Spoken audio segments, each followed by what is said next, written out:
Guys, every once in a while, I'm fortunate enough to hear a story on this show that really sticks with you. In tonight's episode, I've got Jason with me. And Jason has got one of the most detailed, interesting encounters with Bigfoot I've heard so far. He was out with his family hiking. He's got 3 separate encounters he's going to talk about. But one of these encounters involved his son, and his son was face to face with one of these creatures. This encounter will stick with you, and he's very fortunate to be here. But before I jump into all of that, I just want to say thanks for being part of this channel. Thanks for being here. If you've got an encounter you would like to send me, you can send it to me at mysteriesunknownpodcast@gmail.com. But let's jump right in the story. Jason, welcome to the show. Thank you, Josh. Appreciate it. Yeah, man, I'm honored to have you here. I know there's a lot to go over and a lot to your encounter. So take us back at the very beginning and kind of walk us through that. Okay, first off, I'd like to introduce myself. My name is Jason B. Miller.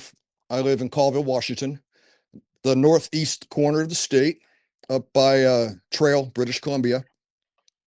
I'm a retired U.S. Army combat medic, paramedic EMT. So I had an encounter in July 2013.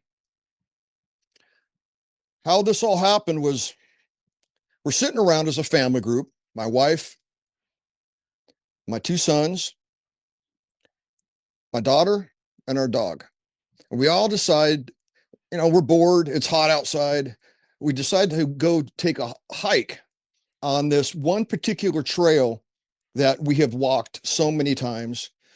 And as a group, we're used to going up to the spot and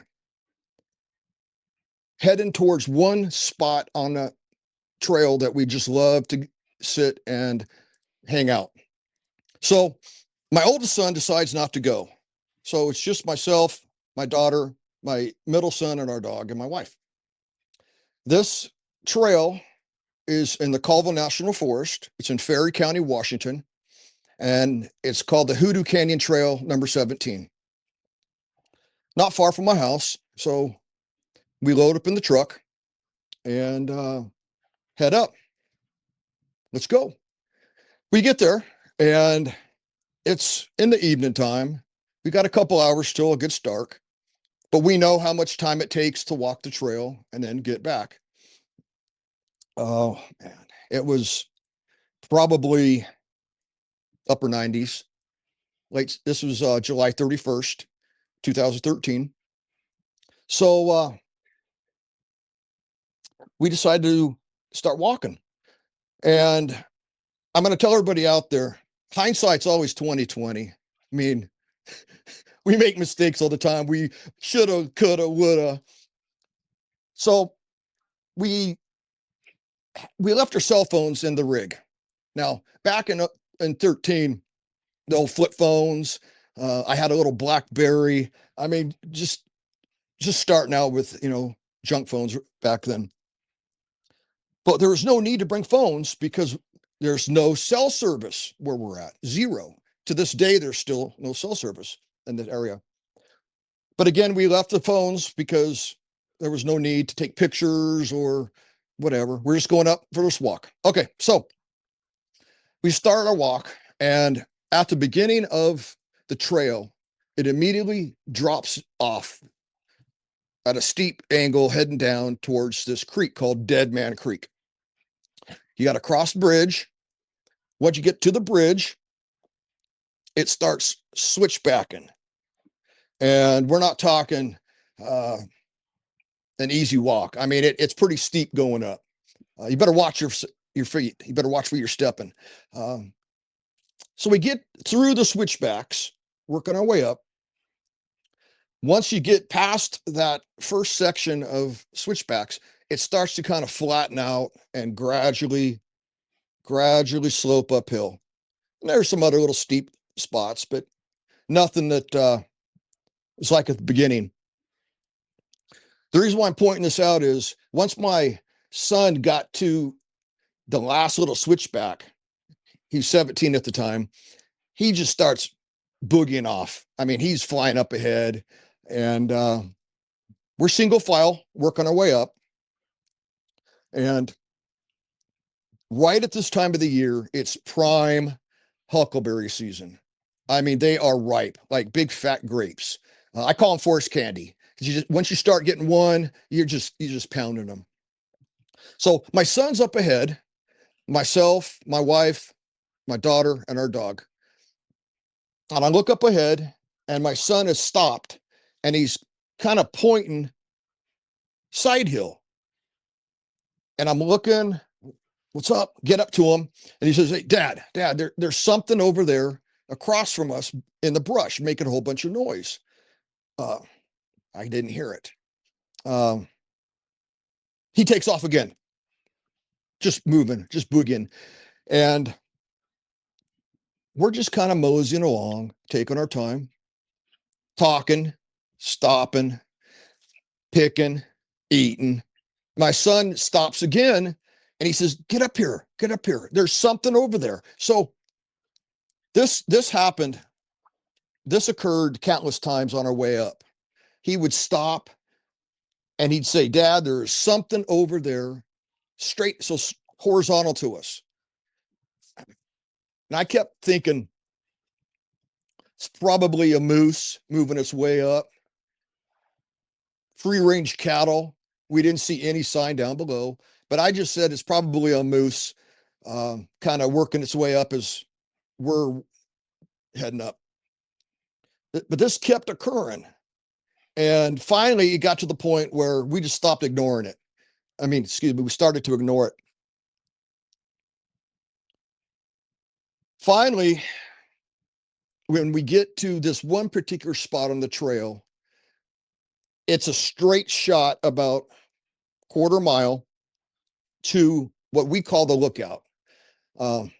Basically what it is it's a flat ledge that drops down about 100 feet straight down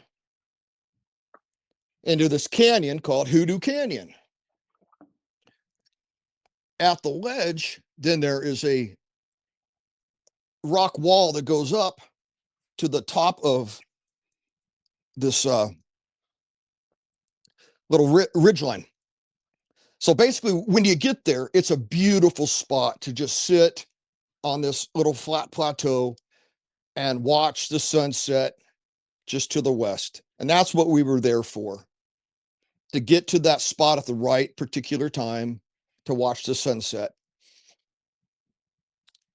So when we got to the area where it's this straight shot, my son was in the lead and he just took off running. And I mean running like a teenager, just booking, because he wanted to be there first. He wanted to, win.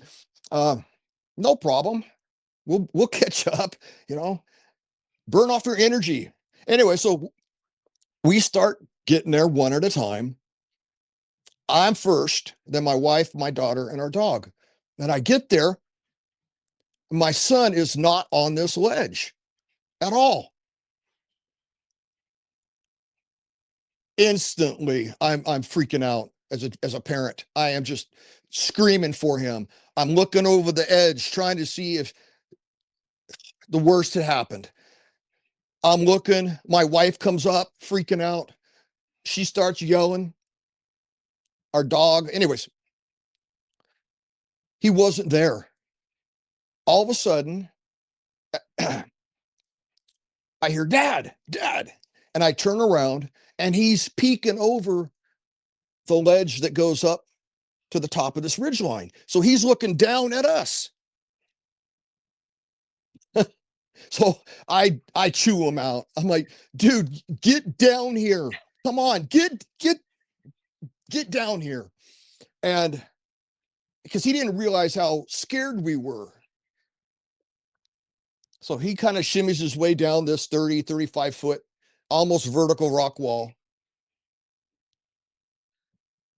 Now, as a dad, adrenaline was flowing.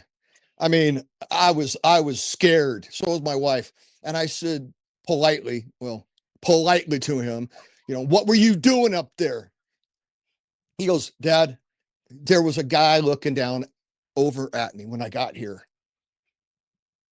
I go, what are you talking about? What do you mean a guy? What, a guy? There's nobody down at the trailhead. there's nobody, there's no way anybody could have been there other than us. Because once you get there, it's just nothing. And I thought, well, maybe there might be somebody squatting up there or something possibly, but whatever. Nah, he was like, dude, there was a man looking down at me. And I said, well, what did you do? He says, I had to go up there and see what he was, or, what was going on. And anyway, make a long story short, we had a chat. I didn't believe him. I thought he was just making an excuse, to climb up the wall. That's what I thought. So wasn't mad. I kind of was just like, don't do that again. You scared the living, daylights out of us. Well, at that point in time, I look at my watch and I know we have about an hour plus to be able to get back to the truck by dark. I didn't want to be coming to the switchbacks on the way down at dark. We didn't bring flashlights or anything, but we have it time to start heading back and have enough visible light to be safe to do switchbacks. So we sit there for a while as a family, enjoying the view. And it's just one of those views to die for. I mean, literally, it's gorgeous. Sun was starting to set, starting to cool off a little bit. So, all right, guys, let's go. Let's start heading back. So at this point, our dog, he's a German Shepherd.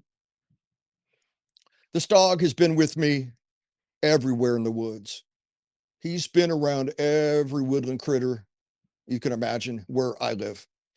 Grizzly bears, wolves, man, cougar, bobcat, you name it, he's been around those animals.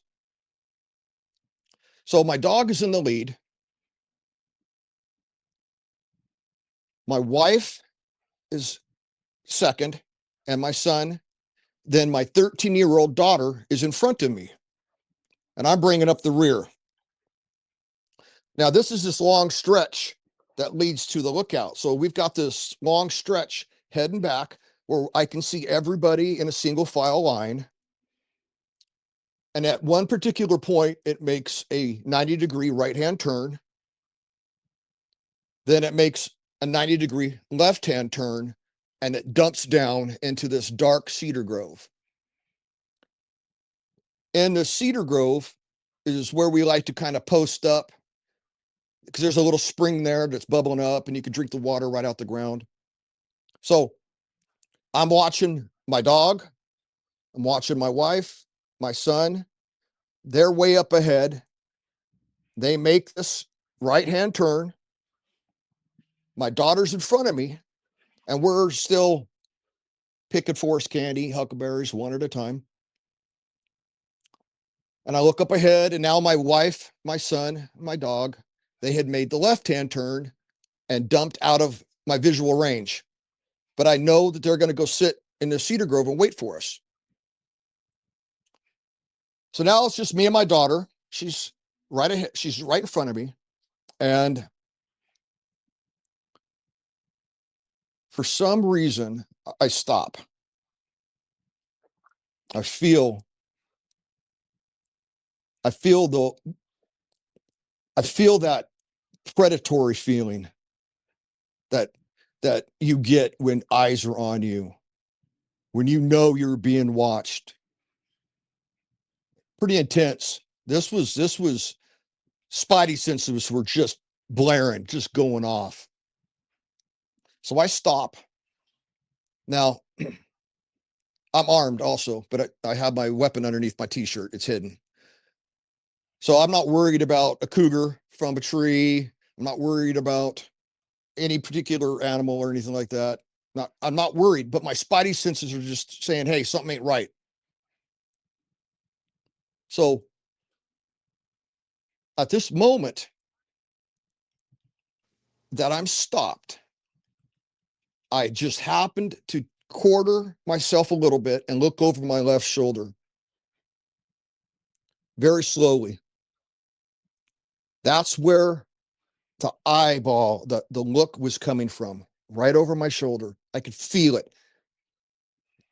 So as I quarter myself and I turn and I look to my left, 30 yards from us.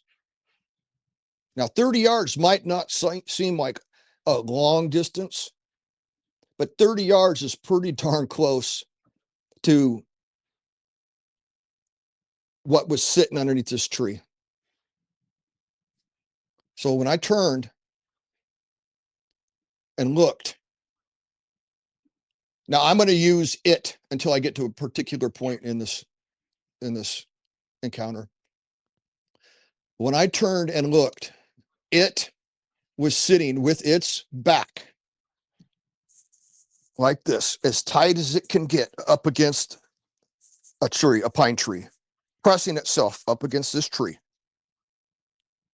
waist deep in a huckleberry patch. The boughs of the pine tree just came like an umbrella over the top of its head. Perfect. So from the waist to the top of its head,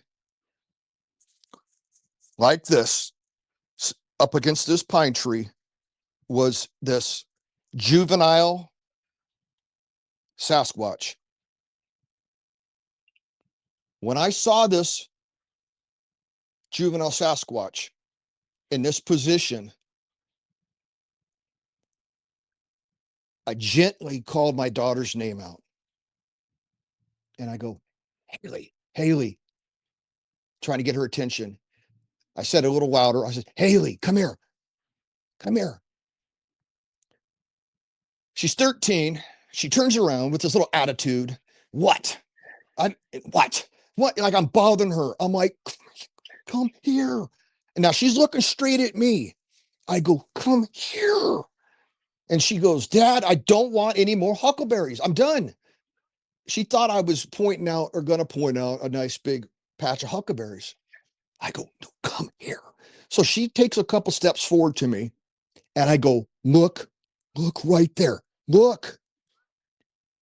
So she's facing me and she peeks over my left shoulder and she looks at me and she goes, Dad, holy effing S, it's a Sasquatch. I go, shh, I know, shh, quiet, shh.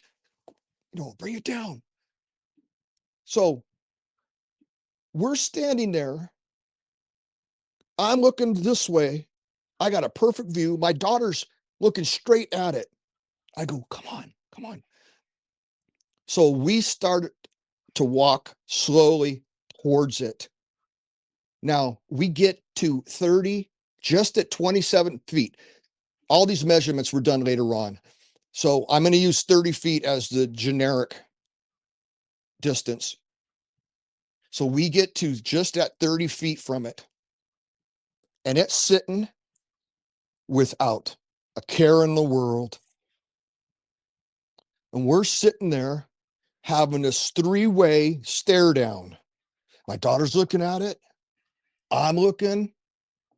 It's looking at me. And it's looking at my daughter. And the whole time, it's picking huckleberries one at a time, eating them like popcorn in a movie theater. One at a time. Just eating them. Pursed lips. Now, I'm a retired medic. I know anatomy. And the whole time I'm sitting here staring at this juvenile Sasquatch, I'm going to describe it, why I call it a juvenile, etc. It had the look of youth, not weathered, not that traditional, not that traditional Jack Lynx version you see on TV, the matted hair, the angry look, etc. No, this little Sasquatch was so pristine, so clean, so I always use this term. It's like it came out of a beauty parlor, nail salon, a spa. It was just so clean. Now, its skin was perfectly just smooth, no wrinkles, no crow's feet, no injuries. The hair, I'll never forget its hair. It had this perfect part down the center, draped just flowingly to the shoulders. Could not make out any ears. And I can only describe its body structure as jacked. This Sasquatch was just jacked. I mean, his traps were bulging, almost no neck. He's he's an immense pile of muscle just sitting there, but looking like a teenage Sasquatch. The color of his skin is almost exactly the color of your standard peanut butter. That particular color, not dark, not light, but peanut butter color. And I could see straight through into his muscle structure, into his skin, because it did not have all that long hair growth yet. His abdomen, he had perfect abs. Just the body composition was just, man, almost like a bodybuilder. That's a great way I can put it. Now, as I'm watching him or it grab these huckleberries one at a time, I'm also noticing his cuticles. There were no claws. They were almost as if, again, had come out a nail salon. Not broken, not chipped off, but jet black, the darkest black you could get, were his fingernails. So the contrast between his fingernails and his skin was crystal clear. Two different colors. But by reaching out, I got such perfect visuals of his fingernails. And at one point in time, it also grabbed a huckleberry and slowly reached out and offered it to us as a gift. No way was I going to take it from it. No way. No way. Now, in hindsight, maybe I should have, but I just stood there and it was like, okay. And just pursed lip and just the whole time was eating huckleberries. And I said it like in a movie theater, watching a movie. He had his entertainment.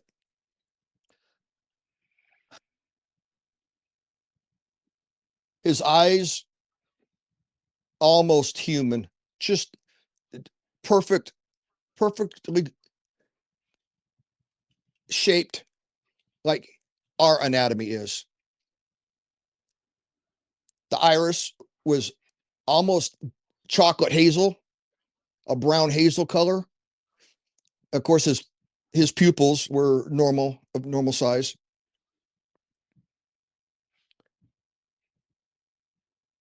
So we're at 30 feet from this Sasquatch. I had already looked at my watch prior, and we're at the 7-minute mark. We've been standing in this spot for 7 minutes while it is watching us.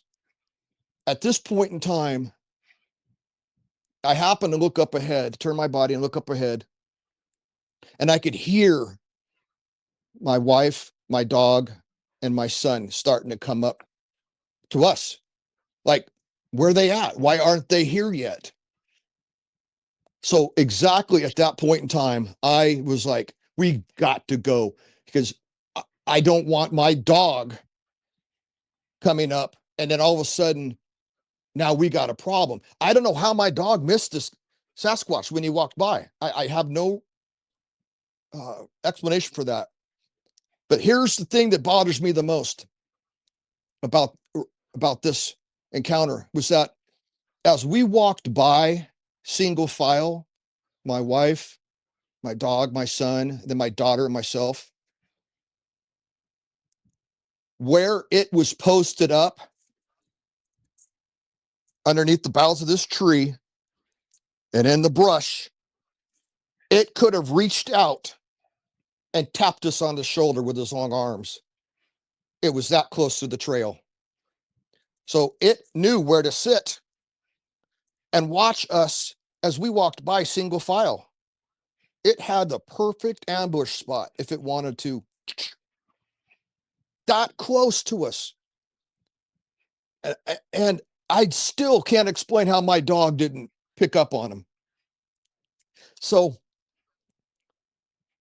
at that point in time, I looked up ahead and I called to my wife and I said, hey, grab the dog, stay. Because she knows what I'm talking about grab the dog. And I told my daughter, I says, hey, go, just move. Don't run. Just start walking away. Go. So at that point in time, my daughter starts to head forward, and I have to take one last look out of curiosity, just to make sure that I ain't tripping. So I look over my shoulder. So at this point in time, as my daughter and I were as I was telling her to go, as she was moving forward, it had stood up, come out from underneath the boughs. And as I had looked over my shoulder to catch one more glimpse, that's when I could tell that it was a male, the genitalia. Crystal clear. Not like some people assume that it internal, like a dog, etc. No, this was external. So it was a male. And it took 1, 2 steps, and then it was gone into the timber because there was just this little open space. So it had 2 steps and gone. Now, when I had come back up, I'd done some measurements, etc. So that last glimpse gave me a great look of its lower body structure. Basically, it paralleled his upper body. I mean, the calves were the calves of, just massive. His buttocks was just jacked all the way around. Couldn't see his feet, but I got a great look from the calves up. So I was in the military with Shaquille O'Neal's dad, and I watched Shaquille O'Neal grow up. So I always correlate the size of this juvenile male Sasquatch to when Shaq was 16 or 17, about 6 foot, 6'2". So that's where I come up with this measurement of this young male juvenile Sasquatch. Now, I can't express just how youthful he looked. I would have assumed that from living in the wild like that there would be some sort of more roughness, more gruff. Was I wrong? To this day, I still correlate it to like getting cleaned up to go out on a date. This guy was so clean, so healthy, but I'll never forget how vibrant his smile was. Just this smirk, this glow. I wanted to go up to him and grab him and say, where's your parents? Like you would to a lost child at a park, give him that comfort. That's the feeling I had as a dad. But I ain't going to do it. No way. I mean, but that's the feeling I had. This wonderful, beautiful experience that I had with my daughter. And get back to my wife, my son, and did we get chewed out? where were you guys at? What was taking you so long? And I says, honey, you have no idea what we just saw. And now I'm putting this together. I believe my son. Whereas prior, I was like, you're using that as an excuse to climb up the rock wall, but now I believe you. I'm so sorry, man. I am so sorry. And he's like, whatever, I told you, kind of, flipping it back at me. Well, regardless. So we got to start getting our way down back to the rig so we don't get to the switchbacks at dark. So we kind of start moving a little faster, but we can't stopping and talking. We're just, I got to tell you more. I got to tell you more. Now, the sun had just started to set behind the mountains. And right at that particular time is when the coyotes started going off. That roll call. So off in the distance, just howling were the coyotes. From the opposite direction, west, came a response to these coyotes. Now, I don't know if the response to the coyotes was actually to them, but it was right at the coyotes yipped, and then right after they got done was this response. All four of us heard this. I can't describe it, but it was just a scream, howl, yell combination. But it was miles away. And it couldn't have been that youth my daughter and I just saw, because this was too far away. But that shut those coyotes up like a light switch. They didn't make a single sound after that. We're all like, you hear that? You hear that? Okay. There's more than one around. So long story short, we work our way, we get back to the truck, and we're just yapping the whole time, heading home. Well, we had already had plans to go camping this weekend, this upcoming weekend. And we get home, we're still talking, and as a family, we decided to go tomorrow. Let's go back. Let's go camp, because we didn't have a place to sit that was set that we were going to go this coming weekend. We were just ready to go. So we all decided to go back to the exact spot where we had parked our truck. And there is a place to camp. So we start getting all the perishables in the rig, in the truck, in the freezer, start getting all the food ready to go. And my kids ask if they can bring a friend. Now, I'm like, yeah, of course. We're just going camping. And so one of my children's friends, pretty much, I call him my son. His name's Luke. He wants to go. And we tell him what we had seen, my daughter and I had seen.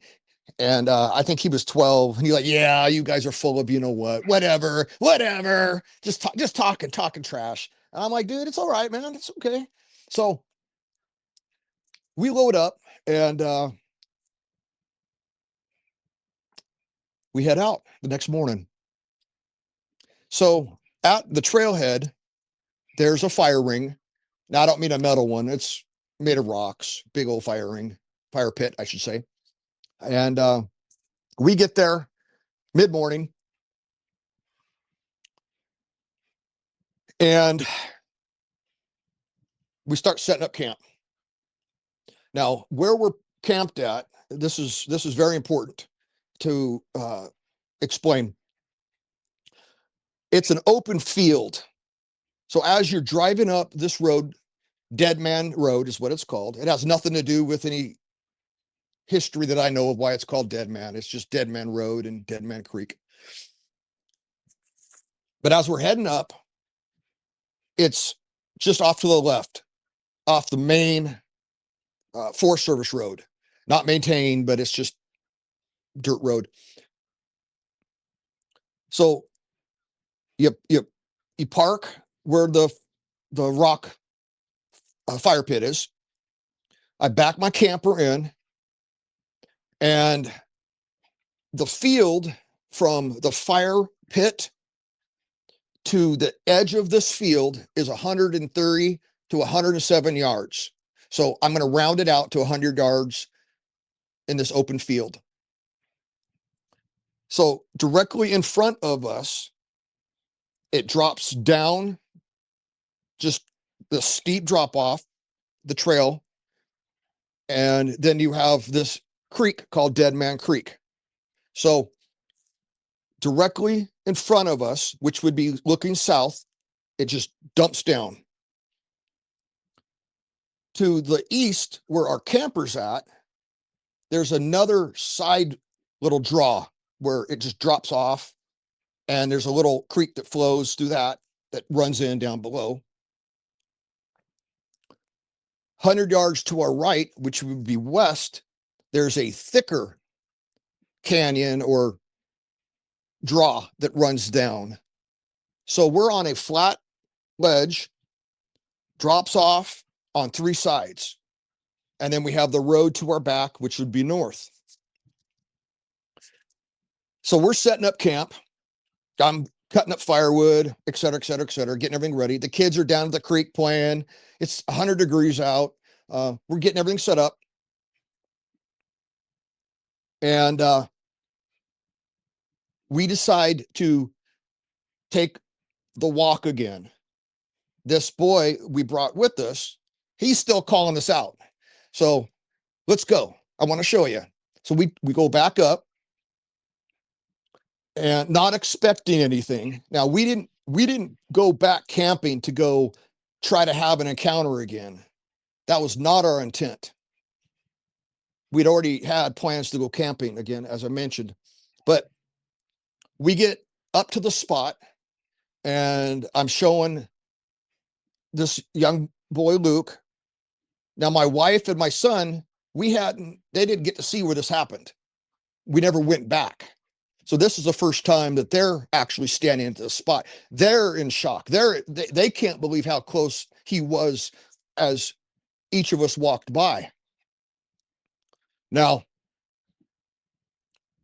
myself, being in the medical field for so long, I always carry with me a med kit, a whole bunch of medical gear. I won't go into that. That's a long story, but I'm always prepared for just about anything. So my wife, my son, my daughter, our dog, and this boy, Luke, they all go to the lookout or the ledge just to kind of take a peek, etc. Well, I drop off my pack. I go through the huckleberry bushes, and right where that Sasquatch was sitting that evening prior was the freshest fecal sample you could ever want or come across. It wasn't from no person. Nobody had been up. And the reason why I can state that is because on one part of the trail, you got to walk through a lot of powdery dirt. And if somebody had come up earlier that morning and walked the trail, they would have left footprints in this long stretch of powdery dirt. So nobody else had come up. Anyways, so being in the medical field, I knew how fresh this feces was. I could tell the time frame. I'm also starting to put this puzzle together. So I take out a kit that I always carry with me. And I happen to have some sterile surgical gloves, I had basically a little mini surgical kit with me. So I collected samples off that feces that was left there. And all of it was done with complete proper sterile technique. Something told me to collect what I could. They come back, meet up with me. I'm finishing up. I'm wrapping everything up. And we head back down to the campsite, hanging around till dark. And about right at sunset, there's about an hour as the sun sets before the moon comes up. So you got this little period of just darkness. So we're sitting around the campfire, getting it stoked, getting it going. And we have the camp chairs all set up for everybody, excluding myself, because I'm a stander. I do not like to sit. I like to be standing all the time.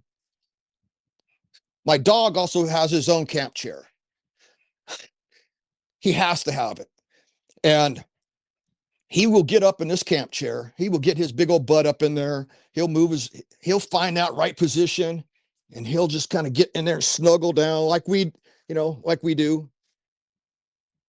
And once he's found that spot, he ain't moving. He's there. Now, we're all sitting around the campfire. My son, my friend, or their friend Luke, myself, my wife, my daughter, and our dog. We're all sitting around staring into caveman TV, just talking here or there. Maybe mention something real quick, but we're kind of just enjoying the vibe. And I mentioned the time frame from the sun setting to when the moonlight started to come. That just as the moon is starting to rise and illuminate, that short time frame is it's very hard to describe. It was not a full moon, but the light emitting from the moon, just you could see so well around us. Right about that time, my dog, he is out. He's out cold. He looks up, kind of tilts his head a little bit, looks over, peeks around, and then he's out that camp chair like a lightning bolt, just flying exactly to the trailhead, right where it dumps off and goes just down into the darkness. I have never, ever seen my dog act like that before, ever. Doesn't growl. He didn't bark. He was just mellow, just a protector, but just chilled. And when he took off in that direction, all of us are sitting around looking at each other like, what the heck is his problem? I mean, what? So I gave him a few minutes, and he is just staring down in one spot, laser focused in one spot. And my wife goes, "You better go get Blitz." And I'm like, "He's fine. There's something down there he don't like." And I'm like Rolodex in my head. What could it be? What could it be? It ain't gonna be a cougar. If it's cougars are in trouble. Ain't a grizzly bear. Not worried about grizzlies. They're up higher. I just couldn't figure it out. But it wasn't bothersome. What was bothersome was his acts, the way he was acting, his actions. So my wife again goes, "Hey, go get him." So I walk over there, and he's got a hairless collar, a choke chain. So I grabbed the chain, his collar, and I pulled on him just a little bit to get his attention. As I pulled on him, he's pulling back. He's resisting me. I'm like, dude, what is your problem? I pull a little harder and he's pulling harder forward. So at this point in time, I'm like, what are you seeing, buddy? But he won't look back up at me. I cannot get him to snap out of whatever he's staring at. And his ears are up, his hackles are up. So something ain't right. All right. So at this point in time, I'm like, dude, let's go. Come on. So I pulled on him a little harder, little harder. He's still resisting me. And finally he gives. And he kind of mopes back. He's like, kind of just moping, like, I'm like, what's the problem? What? And he's just looking at me. And I was like, get up in your chair. He's like, mm-mm. So he laid down right at the fire pit. Instead of in his chair, he's laying down in front of the fire pit and he's just staring straight ahead. Zero movement, but just laser focused. I to this day, I wish he could talk. I wish he could have told me what was about to happen. So we're all sitting there discussing this odd behavior, almost as if it was choreographed.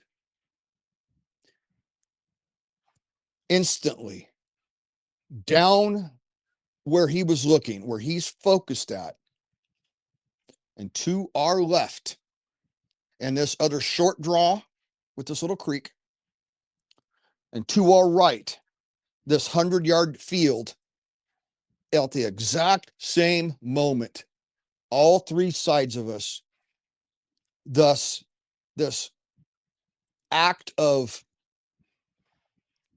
destruction, I call it something was throwing a fit. Something was just absolutely going off down below, smashing, crashing, breaking limbs, just the most loudest commotion on all three sides of us, just slamming stuff around. There was no screaming. There was no vocals. There was nothing thrown at us. Just something on all three sides of us was just completely going off. Anything within whatever it was, its reach, just smashing and crashing and breaking. We're all looking at each other like,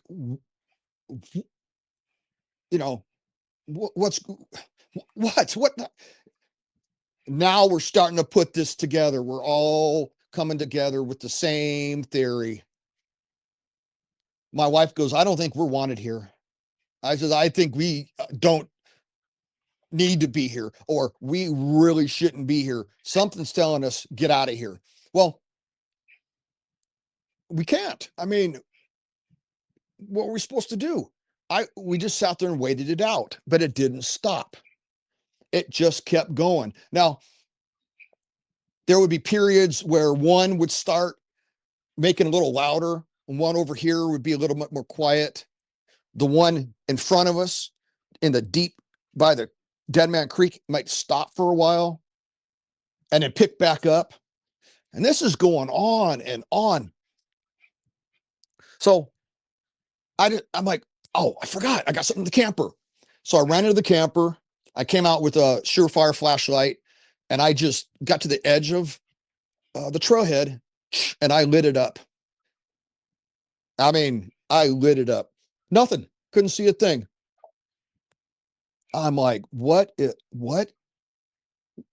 Where's it at? Where is this at? So I told my son, I says, come here, stand right here. And the next time you hear something down there, I want you to hit the flashlight. Well, whatever was down there knew we were standing there and didn't make any noise. But over to our right, it would start. Then over to our left. Now, then my son backed up. He came back to the campfire, sat down. Once one of us was not standing there, it started up again. So whatever was down there knew we were trying to see what it was. Now, I went back to the camper and I had a really crappy Generation 1 night vision monocular that could illuminate with an IR light, infrared. So I come back to the edge and I light it up again and I'm looking around, see nothing. Back up, get back to my camp chair, it would start up again. Now, Josh, this happened for hours. And finally, my daughter and their friend, they're like, we're done. We're going to go into camp and go hang out. I'm like, guys, you're fine. Whatever's down there, we know what's down there, but they're just trying to scare us off.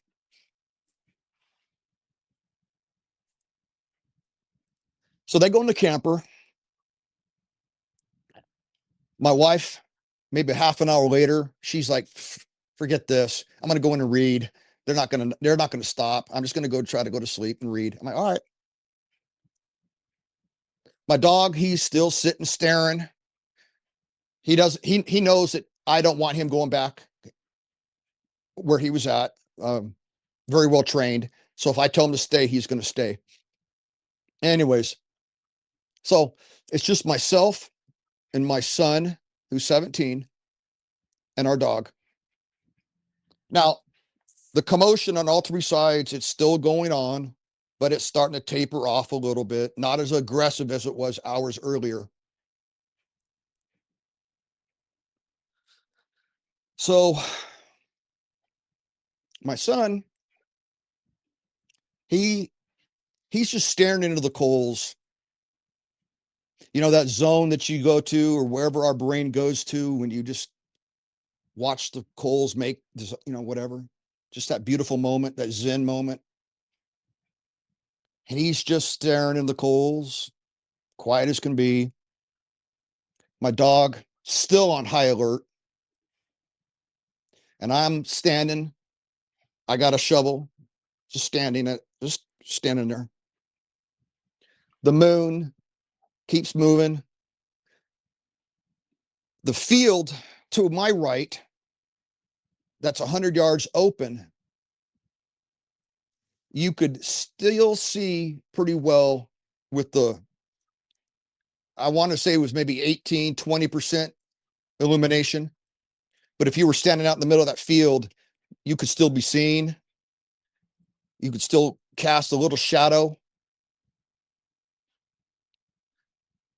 Well, right about that time, when the moon is almost directly above us, my son's staring into the coals. He just starts to, he starts to stand up real slow. His body movement was, the best way I can describe it, robotic. It was the weirdest movement. So he just slowly stood up out of his chair, turned, and walked out into this field, just a few feet from me. Now I'm staring due south. I'm staring where my dog's staring. Out of the corner of my eye, I can see my son just moving over here. So I'm thinking he is going to go take a leak. Maybe stretch his legs a little bit. So I look at my watch and I get the time.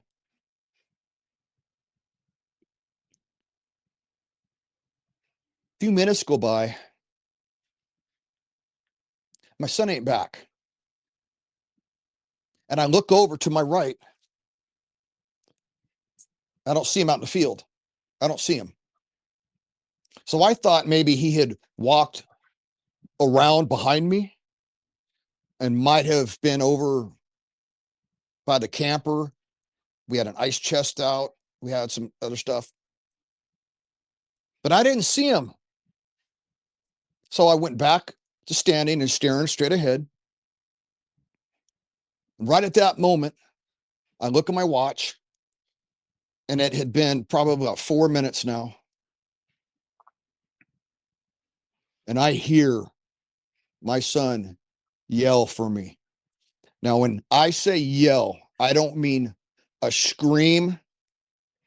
I don't mean a yell of frightness, just like he would be calling dad as loud as he could. And when I heard that, I was flying as fast as I could towards where he yelled at me, the direction that he yelled at me from.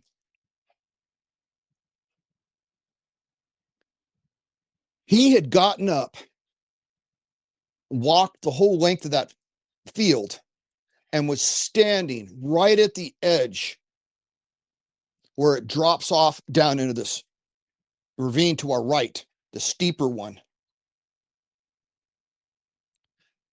Like my dog earlier, laser focused, staring straight into the darkness. And I get up there and I put my right hand on his left shoulder. And I, like my dog earlier, I gave him a little pull to try to turn his body to the left, to just get him to turn. I grabbed a little harder. He didn't resist me. He just didn't move. At this exact moment, he's staring straight into this darkness. Now, this is all, this might sound like it happened in a long length of time, but this was bam, bam, bam. When I grabbed him the second time and I gave him that extra tug and there was no movement, I happened to just look where he was looking. Where this drops off, it just boom down into this draw. When I looked over his shoulder, my son and this perfect silhouette that was lit from the moon in the darkness with the dark, dark, dark timber, this perfect silhouette of this massive, now I'm going to say it, this massive Sasquatch was huge, but eye to eye with my son, because my son was standing on the flat ground. So the Sasquatch was down, his feet were down lower, but they were like eye to eye. When I peeked around, it took its eyes off my son, looked right at me. Boom, he spun around, or it spun around, and boom, down into that timber, just boom, boom, crashing and knocking. Just now I know what was around us was one of these. But here's the thing. My son was staring at it. When it saw me and we made eye contact for that split second, if anybody doubts the fact that they have eye glow, this sucker had eye glow. Now, I don't mean that bright eye shine. The softest, almost like the colors of the coals in the fire, but very faint. And I could see its pupils. So almost a red, orangish, amber color. But when I got to my son, I couldn't see its head because my son's head was blocking those two looking at each other. It was only until I turned around, looked over my son's shoulder, and it moved its head, eye contact, boom, and gone.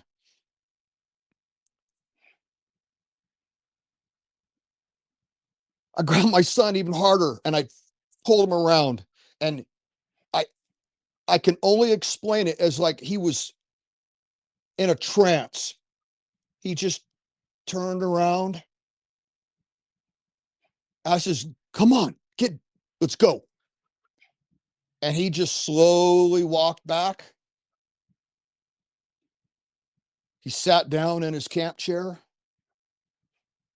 He just looked down into the coals and didn't say a word.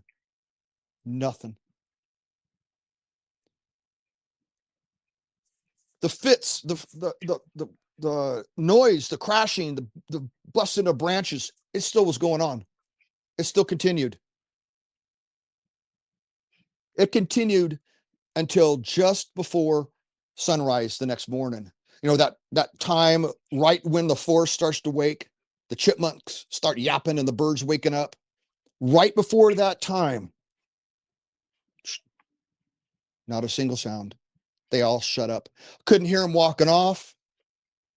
Didn't hear a single sound. No vocals.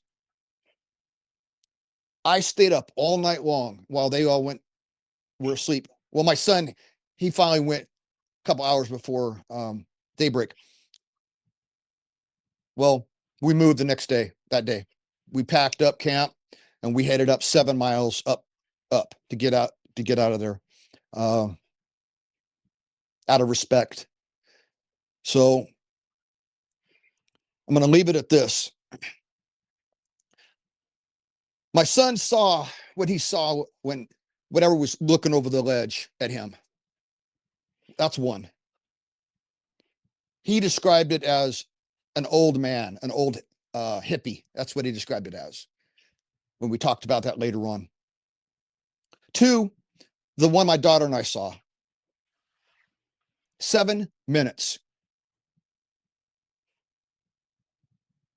Then the next night, I can't explain how, what, when. I can't explain what happened to my son. Whatever made him get up and walk the length of that field.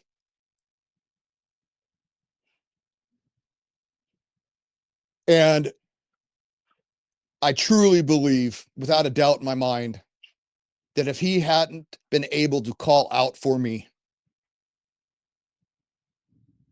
he would have been taken. I think I got there at the right moment before that big sucker was going to do something. Now, that's what I believe. So that's 3. That's 3 in a 24-hour period. Not counting the other 2 that were around us. So what I believe happened was we interrupted their gorging session, their that right time where they were in there eating the huckleberries. We came in and we disrupted whatever their family group, or I think we just stumbled into the area at the wrong point in time. Then when we came back, I think that ticked them off. That's the only way I can put it. I don't regret it. I don't regret going back. I don't regret taking our friend with us because he got to experience something that he was calling BS on earlier. Now he's a believer. And with witnesses. So if this had happened to me just by myself, whatever, just another campfire tale. I'm going to leave it at this, Josh. The samples I collected, that led to something else. That led to my passion and the research that I've been doing since 2013. And I do it full time. And it completely changed my life 180 degrees. I'll never be the same. Guys, I hope that you enjoyed that episode tonight. There is so many strange things out there in God's universe we don't understand. And I truly, truly believe that Jason's family, especially his son, is very fortunate to be here today and to be able to share this encounter. And, you know, these things, until you see one in person, you really don't understand how big these things are and how close they can be to you and you not ever even know it. I'm very fortunate to be here to facilitate these stories and have people like Jason come on the show. And his story stands on his own. I didn't want to get in the way of that. It's such an incredible story, and I really enjoyed hearing it. I heard it for the first time with you guys, so I'm just grateful for the ability to be here and to get these encounters out there. But thanks for hanging out with me tonight. I appreciate all the support. If you've got an encounter you would like to send me, you can email it to me at mysteriesunknownpodcast@gmail.com. And you know I'm going to say it. I can't get off here without saying it. Stay prayed up, guys. We'll see you in the next episode.